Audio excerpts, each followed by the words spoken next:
Rivas, I would like to thank you for taking the time to meet with me. I know we just met, but I have been in your classroom and believe I should introduce myself more formally. I am Mrs. Llamas, and as instructional coach, I will be working closely with you throughout the school year. Good morning, Mrs. Llamas. Before we begin, I would like to ask you what exactly your role will be as an instructional coach.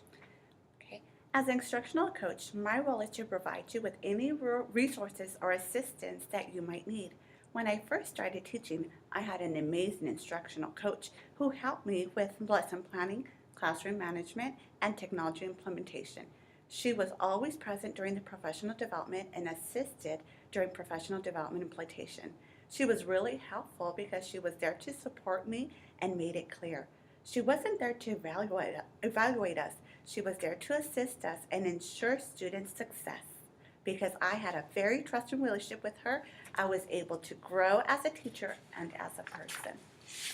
So, just for clarification, will our conversations and meeting remain confidential, or will you share the results with administration or other teachers? My responsibility is to assist you as a teacher. I will never share any of our conversations or any of the observations that take place with administrators or with other teachers. Whatever happens remains there between you and I. After observations, we should meet in a timely manner to discuss the outcome and any suggestions you might have. But these meetings will always remain between us. Speaking of observations, can we discuss the math lesson I observed today? I would love to receive feedback. As teachers, we can always grow from suggestions and new strategies. Well, we can discuss what the strengths of the lesson were and how we can increase student engagement and achieve the desired results. I observed a small group math instruction and noticed that there are 3 independent student centers and 1 teacher-directed center. During the 3 independent centers, do you believe that students successfully complete the task in any independent manner?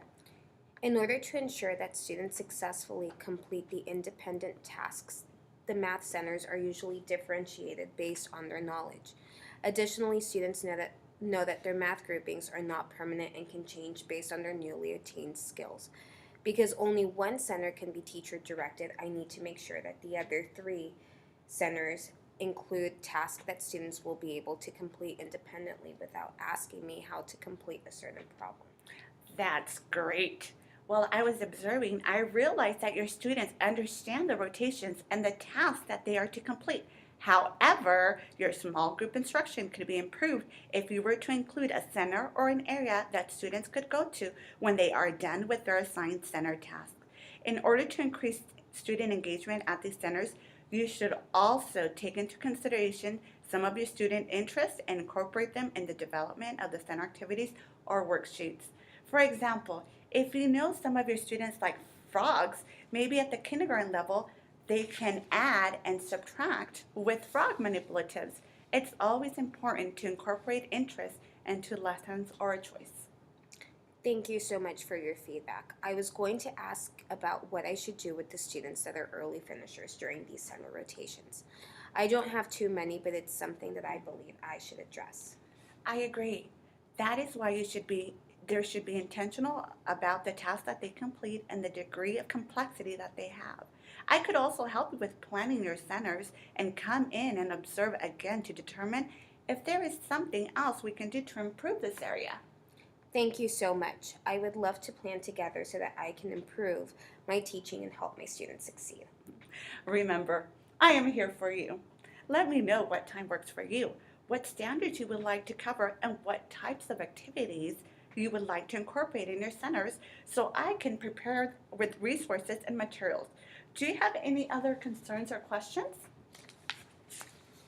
Not at this point, but thank you so much for everything. I really appreciate the fact that you respect me as a teacher and are willing to work with me rather than telling me what I should do and how to do it. I look forward to working together this year. I hope you have a wonderful day, and I look forward to working with you also this year. Thank you very much. Thank you.